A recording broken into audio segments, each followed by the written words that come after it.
लांजीगढ़ वेदांत Redmond विषाक्त पानी लोकों काल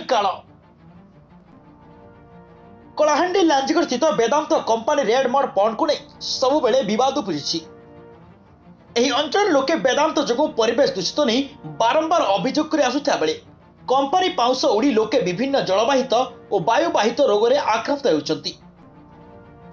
एबे वेदांत मुख्य गेट वेदांत पार्श्व बसंतपड़ा और बुंडेलगांव मझिरे वेदांत रेडमंड फंडर विषाक्त पानी ओभरफ्लो हो प्रवाहित होउछि।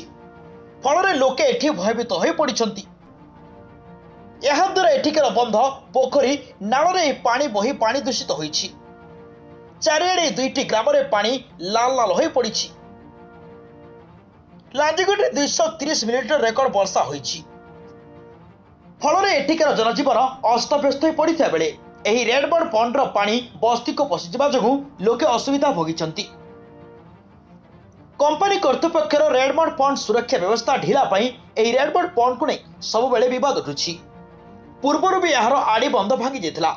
कंपानी कर्तृपक्ष वर्षा हेले एपरि असुविधा हेबार जानिथिले भी काहेकि रेडमंड पंडर उच्चता बढ़ाई नाहंती कि ओभरफ्लोर सठिक व्यवस्था करि नाहंती।